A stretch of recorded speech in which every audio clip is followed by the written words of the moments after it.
I bet you didn't know how dependent we are on our smartphones. They feel like extensions of ourselves. A constant, familiar weight in our pockets. A comforting glow in our hands. We reach for them unconsciously, dozens, perhaps hundreds of times each day. Their grip is subtle, yet it is undeniably strong. We feel a strange sense of unease without them, almost like a phantom limb, its absence keenly felt. This device, so small, now dictates so much of our attention. It quietly shapes the contours of our daily moments, often without our explicit permission. Their presence is pervasive, you see them everywhere. On the morning commute, faces bathed in blue light. At restaurant tables, interrupting conversations. Even in moments once reserved for quiet contemplation. A collective hypnosis seems to have taken hold.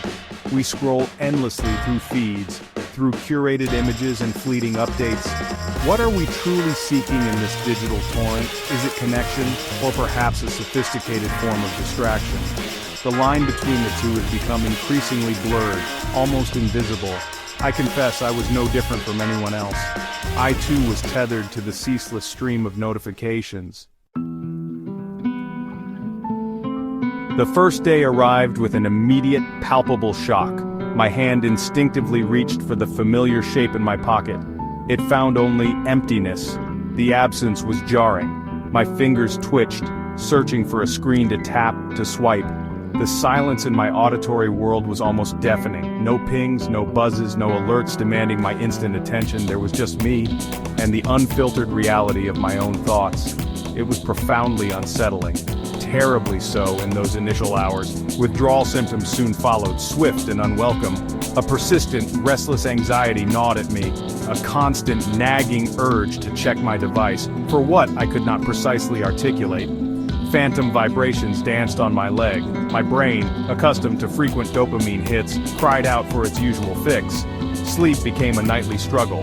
My mind, unmoored from its digital anchor, raced with a torrent of disconnected thoughts. This, I realized with a sinking feeling, was going to be far harder than I had naively imagined. Navigating the simplest aspects of daily life became unexpectedly complex. As the second week began, a subtle shift started to occur. The intense cravings for my phone began to lessen their grip. The phantom vibrations, those ghostly reminders of my digital tether, faded into near non-existence. My mind, while not yet entirely peaceful, felt noticeably quieter. The internal turbulence had started to subside. A small, precious space began to open up within me. It was like finding an extra room in a familiar house. There was finally room to breathe.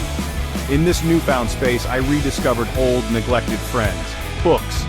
I picked one up, the weight unfamiliar yet comforting in my hands. The texture of the pages, the distinct smell of paper and ink. My attention span, once shattered, slowly began to mend itself.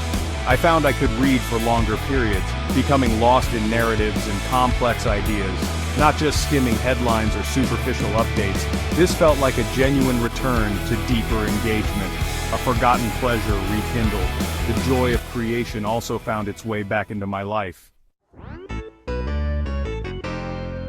Section 4.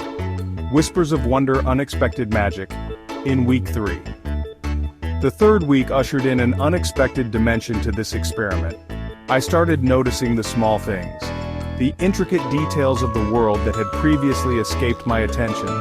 The precise way sunlight filtered through the leaves of a tree, the delicate, almost invisible patterns of a spider's web, glistening with morning dew, the distinct melody of birdsong heralding the dawn. These tiny wonders were, of course, always there. I simply hadn't possessed the stillness to see them, to hear them. My human connections also began to deepen in surprising ways. Conversations became more engaging, more nuanced. I found myself listening more intently, without the subconscious urge to glance at a screen or to check for imagined notifications. Eye contact felt more natural, more sustained. My relationships, both casual and close, felt richer, more authentic, less transactional and more genuinely reciprocal.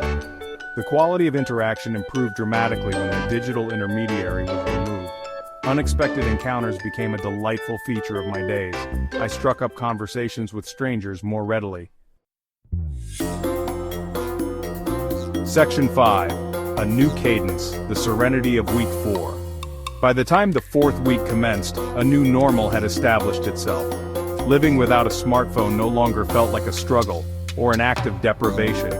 It had remarkably become a preference. The constant, invisible digital tether that had bound me so tightly was gone.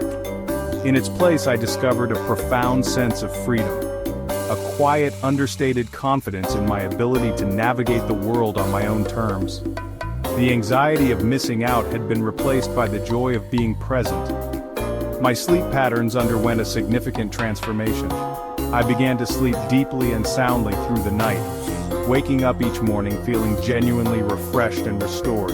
The absence of blue light exposure before bed played a crucial role, as did the cessation of late-night scrolling through endless feeds. My body's natural rhythms, long disrupted, seemed to recalibrate themselves. The mornings were now calm, peaceful, unrushed, a gentle start to the day unmarred by digital demands. Section 6. Lessons from the quiet, the value of true connection. One of the most profound lessons I learned was about the power of stillness. I discovered that boredom is not an enemy to be vanquished with digital distractions. It is, in fact, a gateway. A portal to reflection, to creativity, to a deeper understanding of oneself. Our minds require periods of quiet, undisturbed moments to process experiences, to wander freely, to simply be without the pressure to do or consume. This fallow time is essential for mental flourishing. This experience also reshaped my perspective on technology. Smartphones are undeniably useful tools. Their potential for good is immense. But they must serve us, our goals and our values, not the other way around. Establishing clear boundaries is not a sign of weakness. It is an act of self-respect. Intentional use is the key. We must learn to control our devices. Otherwise, we risk being controlled by them, often in ways we don't even perceive until we step away. The irreplaceable value of real, unmediated human connection became starkly apparent. Section 7, an invitation to stillness, your own digital Sabbath. The 30 days drew to a close. It felt in some ways like a lifetime had passed. And yet, in other ways, it was merely a fleeting moment. This experience changed me, more profoundly than I could have anticipated. I knew, with absolute certainty, that I would not simply revert to my old ways. A new path had been illuminated, a more intentional way of living. This was not just an end to an experiment. It felt like a new beginning. You do not need to commit to a full 30 days to reap some benefits. Consider trying a shorter digital Sabbath, perhaps a weekend, or even a single dedicated day.